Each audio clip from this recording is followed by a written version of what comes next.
Good morning dear students. ఈరోజు మనము చర్చించబోయేటువంటి topic వచ్చేసి బిఏ సెకండ్ ఇయర్లో 4th సెమిస్టర్ సంబంధించినటువంటి ఇండియన్ ఎకనామిక్స్ సంబంధించినటువంటి సిలబస్లో 1948 పారిశ్రామిక విధాన తీర్మానం గురించి చెప్పుకుందాం.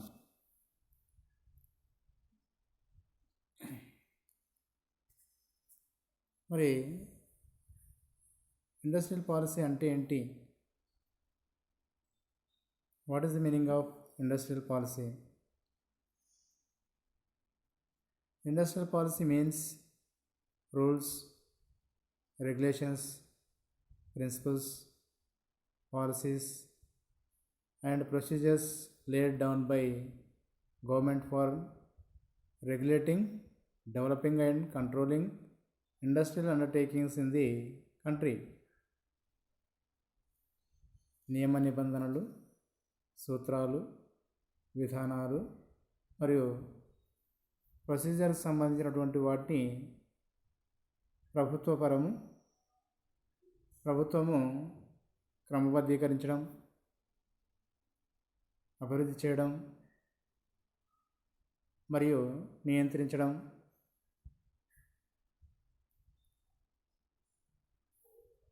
దేశంలో ఉన్నటువంటి పరిశ్రమలన్నీ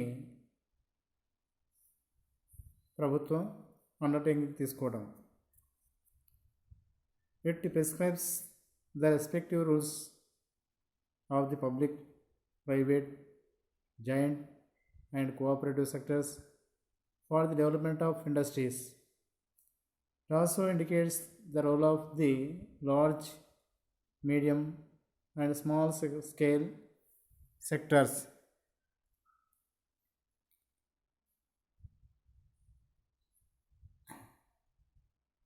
ప్రభుత్వ, ప్రైవేటు మరియు ఉమ్మడి అలాగే సహకార రంగానికి సంబంధించినటువంటి పరిశ్రమలు ఆర్థిక అభివృద్ధి కోసం గాను ఏ విధంగా దోహదపడాలనేటువంటి విషయాలకు సంబంధించి ప్రభుత్వం కొన్ని నిబంధనలు రూపొందించడం. అదేవిధంగా దేశంలో భారీ తరహా, మధ్య తరహా మరియు చిన్న తరహా రంగాలకు సంబంధించినటువంటి పరిశ్రమలని ఎవరెవరు నిర్వహించాలి, ఏ పరిశ్రమను ఎవరు నిర్వహించాలి అనే దానికి సంబంధించిన విధానాలని రూపొందించుకోవడం అనేది పారిశ్రామిక విధానం. స్వాతంత్రానంతరము పారిశ్రామిక రంగ అభివృద్ధి కోసం అనేక పారిశ్రామిక విధాన తీర్మానాలను ప్రకటించుకోవడం జరిగింది. అందులో ముఖ్యంగా 1948, 1956, 1973, 1977, 1980 and last one 1991 Industrial Resolution Policy, that is New Industrial Policy are liberalisation, privatisation, globalisation వంటి విధానాలన్నీ 91 పారిశ్రామిక విధాన తీర్మానంలో పొందుపరచుకోవడం జరిగింది. మరి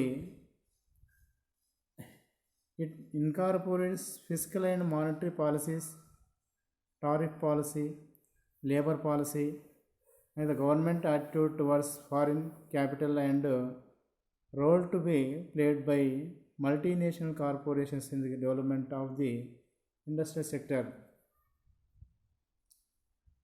కోశ విధానము, ద్రవ్య విధానము మరియు సుంకాల విధానాలు, శ్రామిక విధానాలు మరియు ప్రభుత్వ పనితీరు,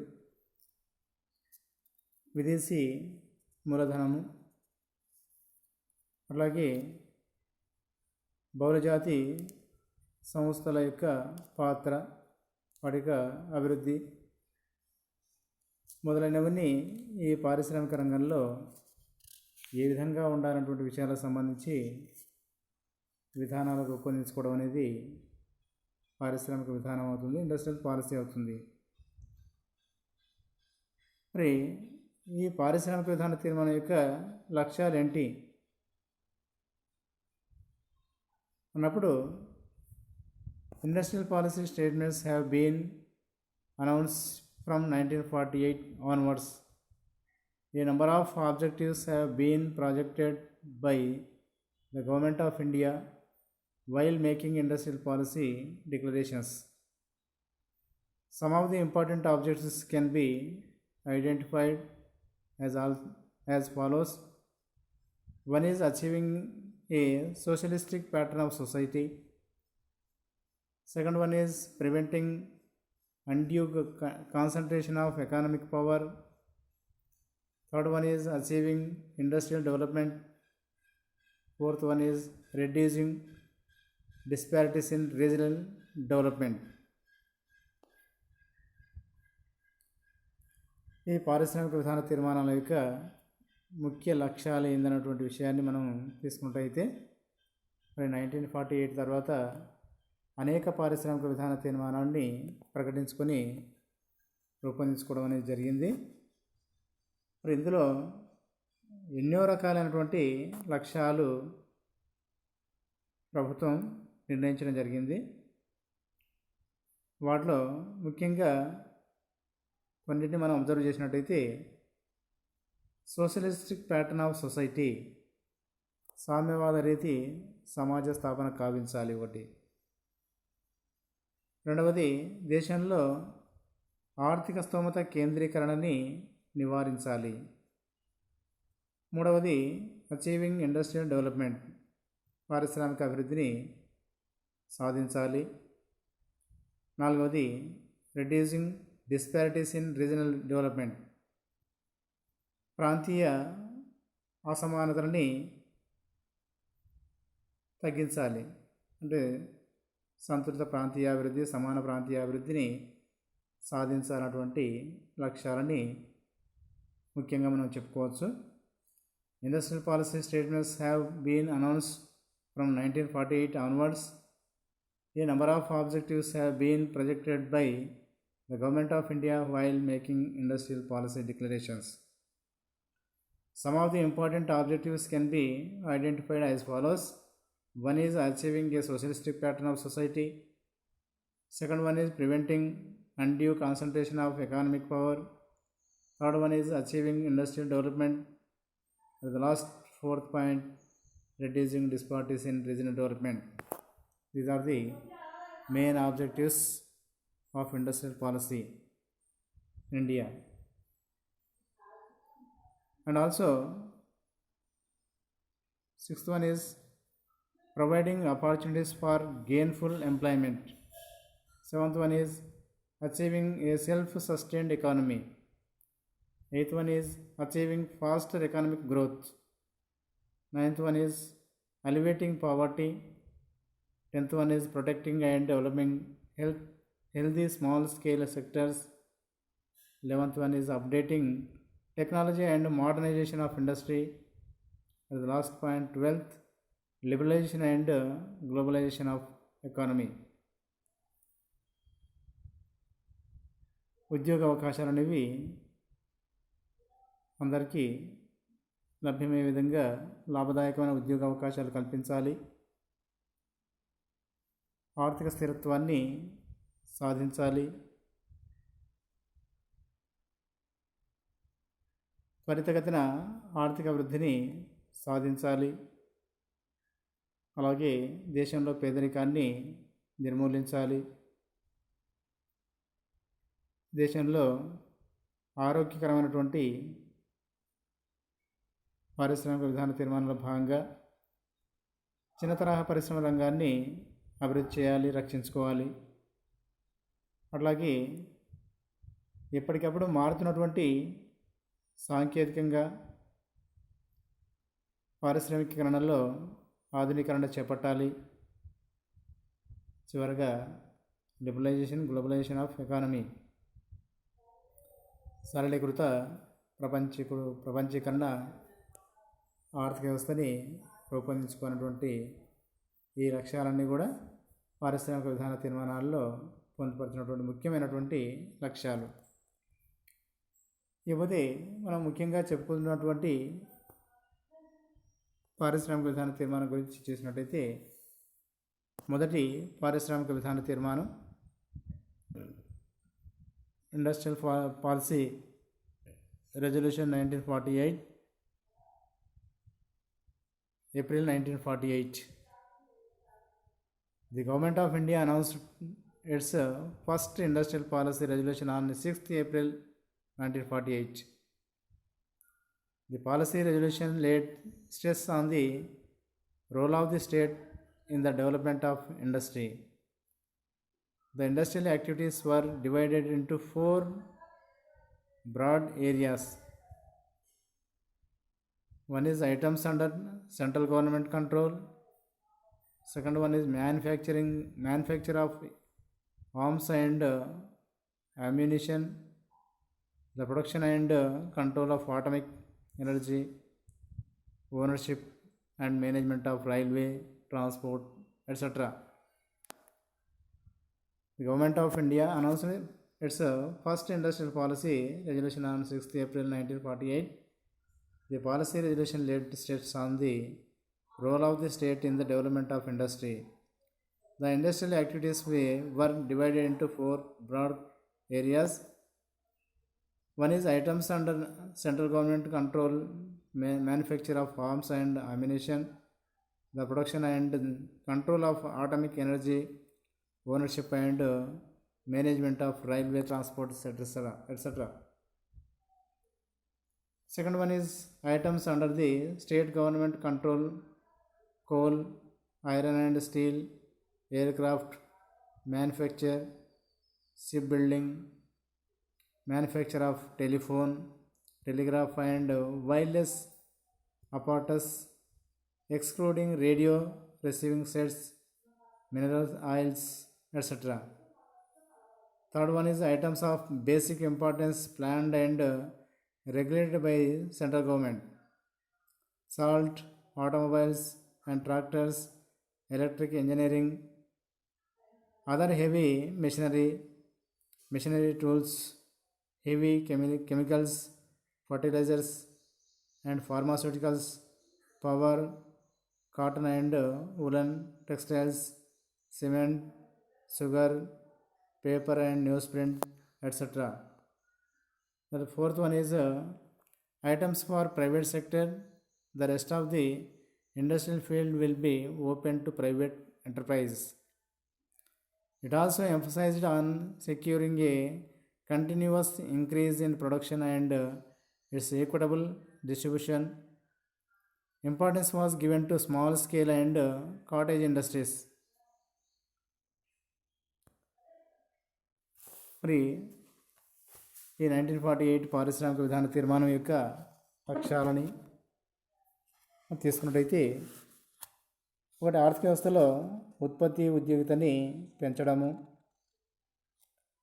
రెండవది దేశంలో ఉన్నటువంటి వనరులని వినియోగంలోకి తీసుకురావడము, 3 ప్రజల జీవన ప్రమాణాన్ని అభివృద్ధి చేయడం, 4వది సామ్యవాద రీతి సమాజ స్థాపన. ఇకపోతే 1948 పారిశ్రామిక విధాన తీర్మానాన్ని 1948 ఏప్రిల్ 6వ తేదీ నాడు భారత ప్రభుత్వం సమగ్రమైనటువంటి క్రమబద్ధమైనటువంటి పారిశ్రామిక తీర్మానాన్ని ప్రకటించింది. ఈ పారిశ్రామిక తీర్మానం ద్వారా భారత ఆర్థిక వ్యవస్థ అనేది మిశ్రమ ఆర్థిక వ్యవస్థగా ప్రకటించింది. ఆర్థిక వ్యవస్థలో ప్రభుత్వ ప్రైవేట్ రంగాలు వాటి యొక్క పాత్ర గురించి స్పష్టంగా వివరణ ఇవ్వడం అనేది జరిగింది. మరి లక్ష్యాలంటే ఆర్థిక వ్యవస్థలో ఉత్పత్తి ఉద్యోగితను పెంచాలి ఒకటి, రెండవది దేశంలో ఉన్నటువంటి వనరులని వినియోగంలోకి తీసుకొని రావడము, మూడవది ప్రజల జీవన ప్రమాణాన్ని అభివృద్ధి చేయడము, 4 సామ్యవాద రీతి సమాజ స్థాపన కావించాలనేది ఈ 48 పారిశ్రామిక విధాన తీర్మానంలో ఉన్నటువంటి లక్ష్యాలు. ఇకపోతే ఈ 1948 పారిశ్రామిక విధాన తీర్మానంలో ఉన్నటువంటి ముఖ్యమైనటువంటి అంశాలు ఏంటి, ముఖ్య అంశాలు ఏంటి అన్నప్పుడు ఇందులో ఒకటి దేశ రక్షణకు సంబంధించినటువంటి పరిశ్రమలు, 2 ప్రభుత్వ యాజమాయిషీ, 3 ప్రైవేట్ రంగంలో ఉన్నటువంటి ప్రభుత్వ నియంత్రణ పరిశ్రమలు, 4 మిగిలినటువంటి ప్రైవేట్ రంగానికి వదిలేసినటువంటి పరిశ్రమలు అని చెప్పేసి. అంటే ఈ పారిశ్రామిక విధాన తీర్మానం ద్వారా పరిశ్రమని ప్రభుత్వ ప్రైవేట్ రంగాల మధ్య విభజన చేసి భారత ఆర్థిక వ్యవస్థ అనేది సామ్యవాద ఆర్థిక వ్యవస్థగా రూపొందించుకోవడం అనేది జరిగింది. మరి ఫస్ట్ దేశ రక్షణకు సంబంధించినటువంటి పరిశ్రమలు ఏవయ్యాయి అంటే ఆయుధ సామాగ్రి, అణుశక్తి, ఆయుధాల ఉత్పత్తి, రైల్వేలు ఇవన్నీ ప్రభుత్వ రంగంలోనే ఉంటాయి. నిర్వహణ యాజమాన్యం అనేది ప్రభుత్వ రంగంలోనే ఉంటాయి. ఇక పోతే ప్రభుత్వ అజమాయిషీలో ఉన్నటువంటి పరిశ్రమలు అంటే ప్రైవేట్ రంగంలో ఉన్నప్పటికీ వాటిపైన ప్రభుత్వం కంట్రోలింగ్ అనేది కొనసాగుతుంది. బొగ్గు, ఇనుము, ఉక్కు, నౌకా నిర్మాణము, టెలిఫోన్, ఖనిజ నూనెలు వంటి మౌలికమైనటువంటి కీలక పరిశ్రమలు కొత్తగా ప్రభుత్వం స్థాపిస్తుంది. ఈ పరిశ్రమలు కొన్ని ప్రైవేట్ రంగంలో ఉన్నాయి కాబట్టి మరో 10 సంవత్సరాలు ఆ రంగంలోనే ఉంటాయి. ఆ తర్వాత ప్రభుత్వం వీటిని జాతీయం చేయడం జరుగుతుంది, అంటే స్వాధీనం చేసుకోవడం జరుగుతుందని చెప్పేసి కూడా ప్రకటించడం అనేది జరిగింది. ఇక పోతే మూడవది ప్రైవేట్ రంగంలో ఉన్నటువంటి ప్రభుత్వ నియంత్రణకు లోబడి పనిచేసినటువంటి పరిశ్రమలు.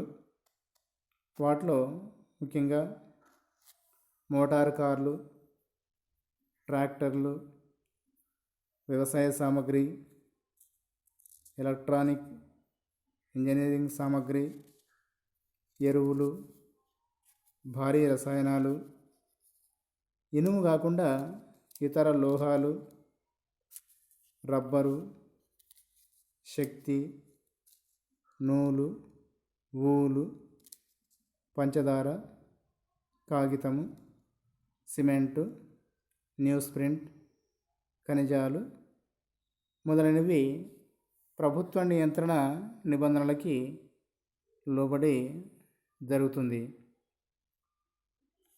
ఇక నాలుగోది ఏంటంటే మరి ఇందాక చెప్పుకున్నటువంటి ఈ 3 రకాల అయినటువంటివి కాకుండా, పైన పేర్కొన్నటువంటివి కాకుండా మిగిలినవన్నీ ప్రైవేట్ రంగానికి వదిలివేయడం జరిగింది.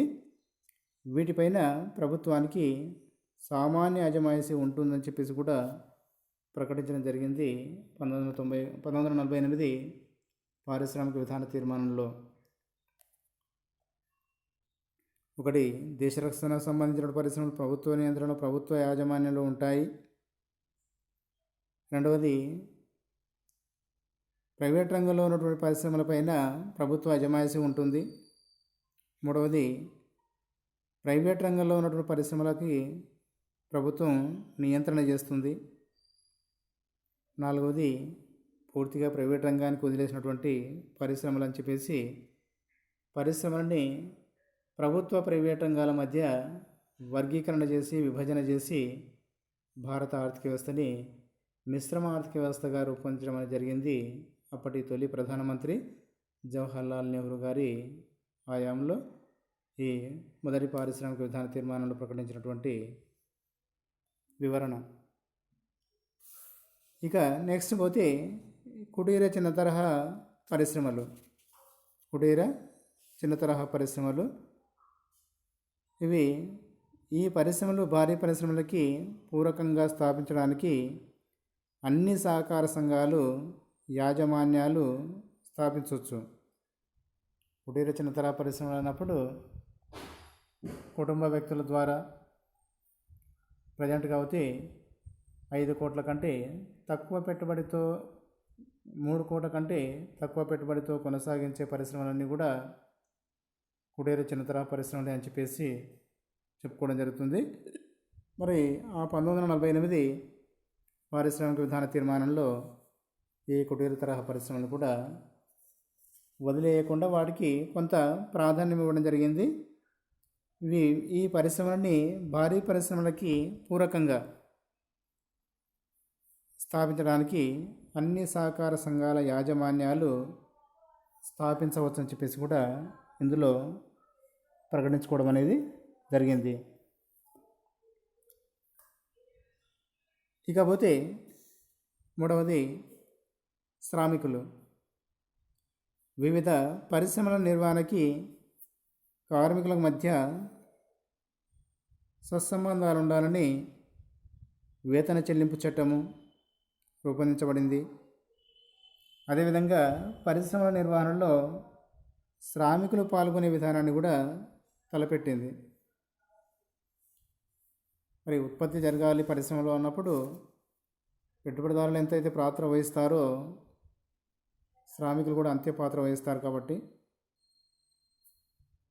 అలాంటప్పుడు యాజమాన్యానికి శ్రామికుల మధ్య సత్సంబంధాలు ఉండాలి.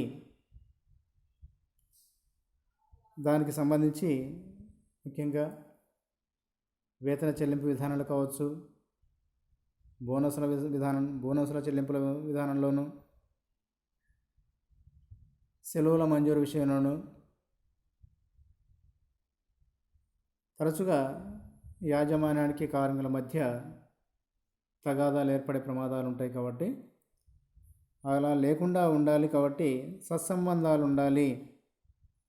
దానికి వేతన చెల్లింపుల చట్టం ఒకదాన్ని రూపొందించారు.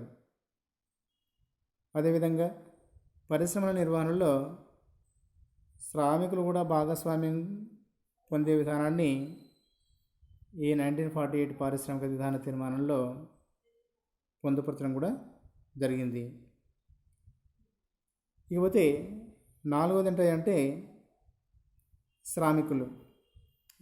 విదేశీ మూలధనం. విదేశీ మూలధనము, సాంకేతిక పరిజ్ఞానము పారిశ్రామిక దశకి ఎంతో అవసరం అని చెప్పేసి ప్రభుత్వం భావించింది. దేశ సంక్షేమం లాభాల దృష్ట్యా విదేశీ మూలధనంపై ప్రభుత్వ నియంత్రణ ఉంటుందని చెప్పేసి కూడా ప్రకటించడం జరిగింది. మరి పరిశ్రమల యాజమాన్యం, నిర్వహణ భారతీయుల చేతుల్లో ఉండాలి. దీనిని మన శ్రామికులకి శిక్షణ మాత్రమే ఉపయోగించాలి. విదేశీ మూలధనం ద్వారా సాంకేతిక పరిజ్ఞానాన్ని ఉపయోగించి ఏర్పాటు చేసినటువంటి పరిశ్రమలు భారతదేశంలో ఏర్పాటైనప్పటికీ వాటి నిర్వహణ అనేది భారతీయుల చేతుల్లో ఉంటుంది. మరి ఈ పరిశ్రమల యొక్క నిర్వహణ అనేది శ్రామికులకి శిక్షణ కల్పించేదిగా మాత్రమే ఉపయోగించాలని చెప్పేసి కూడా ప్రకటించడం జరిగింది. విదేశీ మూలధనము, సాంకేతిక పరిజ్ఞానము పారిశ్రామిక దశకి ఎంతో అవసరం అని చెప్పేసి ప్రభుత్వం భావించి దేశ సంక్షేమ లాభాల దృష్ట్యా విదేశీ మూలధనంపై ప్రభుత్వ నియంత్రణ ఉంటుందని చెప్పేసి ఈ పరిశ్రమల యాజమాన్యం అనేది, నిర్వహణ అనేది భారతీయుల చేతిలో ఉండాలి. దీనిని మన శ్రామికులకి శిక్షణకు మాత్రమే ఉపయోగించాలని చెప్పేసి కూడా ఈ 1948 పారిశ్రామిక విధాన తీర్మానంలో ప్రకటించుకోవడం అనేది జరిగింది. ఇక పోతే నెక్స్ట్ చివరిగా కంక్లూజన్గా మనం ఈ 91 పారిశ్రామిక విధాన తీర్మానాన్ని పరిశీలించినట్టయితే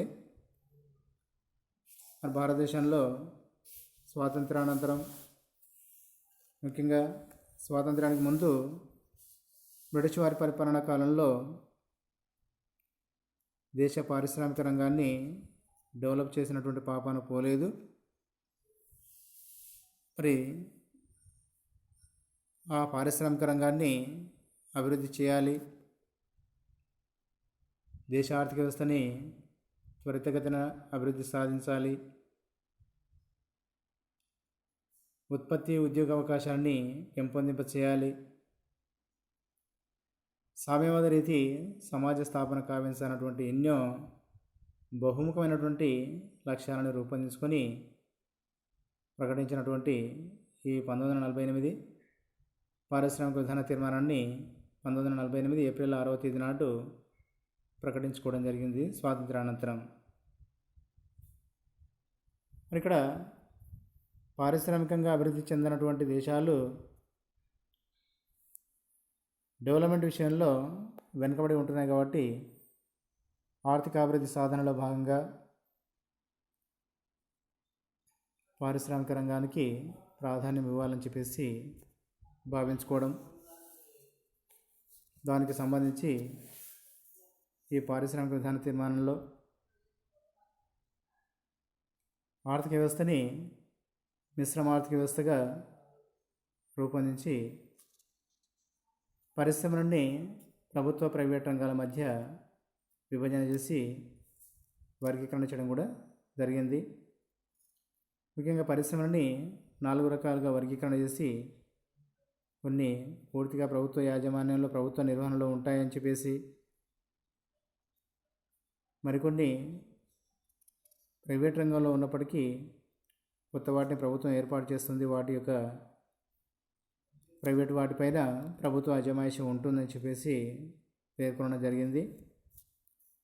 ఇంకొన్ని పరిశ్రమలు అనేవి ప్రైవేట్ రంగంలో ఏర్పాటు చేసినప్పటికీ వాటి నిర్వహణ 10 సంవత్సరాలు మాత్రమే ఉంటుంది, తర్వాత వాటిని జాతీయించడం జరుగుతుంది అని చెప్పేసి వాటిపైన నియంత్రణ కూడా ప్రభుత్వం చేతిలో ఉంటుందని చెప్పేసి పేర్కొనడం జరిగింది. ఆ తర్వాత ఇంకా మిగిలినటువంటి పరిశ్రమలన్నీ ప్రైవేట్ రంగానికి వదిలివేయడం జరిగింది. అయినప్పటికీ ఏ రకమైనటువంటి పరిశ్రమనైనా అవసరం అనుకుంటే ప్రభుత్వం ఏర్పాటు చేస్తుందని చెప్పేసి కూడా ఈ 91 పారిశ్రామిక తీర్మానంలో ప్రకటించుకోవడం జరిగింది. మరి ఈ పారిశ్రామిక విధాన తీర్మానం ద్వారా భారత ఆర్థిక వ్యవస్థ మిశ్రమ ఆర్థిక వ్యవస్థగా పనిచేస్తుందని చెప్పేసి మొదటిసారిగా స్పష్టంగా గుర్తించడం జరిగింది. దేశ రక్షణకు సంబంధించినటువంటి పరిశ్రమలు ప్రభుత్వ ఆధీనంలో ఉంటాయి, మిగతా పరిశ్రమలన్నీ ప్రైవేట్ రంగంలో ఉంటాయి. వీటి అజమాయిషి ప్రభుత్వం నిర్వహిస్తుంది. అదేవిధంగా కుటీర పరిశ్రమల అభివృద్ధికి చర్యలు చేపట్టాల్సినటువంటి చర్యలను కూడా సూచించింది. మరి ఈ విధానంలో జాతీయించడం అనే అంశాన్ని ప్రస్తావించడం వల్ల ప్రైవేటు ఉద్యమదారులు తాము నడుపుతున్నటువంటి పరిశ్రమల పట్ల శ్రద్ధ వహించలేకపోయారు. ఎట్లాగూ మనం డెవలప్ చేయలేకపోయినా కూడా 10 సంవత్సరాల తర్వాత వీటిని ప్రభుత్వం అండర్టేకింగ్ చేసుకుంటుంది కాబట్టి, నేషనలైజ్ చేస్తుంది కాబట్టి మనం ఎందుకు డెవలప్ చేయాలన్నటువంటి ఉద్దేశంతో ప్రైవేట్ రంగం వాళ్ళు ఆ పరిశ్రమలు కొంతవరకు డెవలప్మెంట్ చేయలేక నిర్లక్ష్యం చేశారని చెప్పేసి కూడా, శ్రద్ధ వహించలేదని చెప్పేసి మనం చెప్పుకోవచ్చు. మరి ఏదేమైతేనేమి స్వాతంత్రానంతరం మొదటగా ప్రకటించినటువంటి పారిశ్రామిక విధాన తీర్మానం కాబట్టి ఇందులో ఏమైనా లోటుపాటు ఉంటే వాటిని సరిదిద్దుకునే ప్రయత్నాలు జరిగాయి.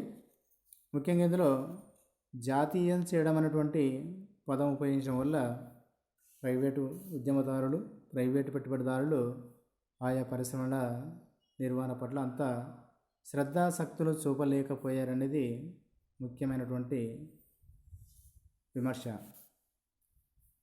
ఇది భారతదేశంలో ప్రకటించినటువంటి పారిశ్రామిక విధాన తీర్మానాల్లో మొదటి పారిశ్రామిక విధాన తీర్మానం 1948 ఏప్రిల్ 6వ తేదీ నాడు ప్రకటించుకోవడం జరిగింది. దీనికి సంబంధించినటువంటి వివరాలు మనమంతా తెలుసుకోవడం జరిగింది. Thank you. ఈరోజు 1948 పారిశ్రామిక విధాన తీర్మానంలో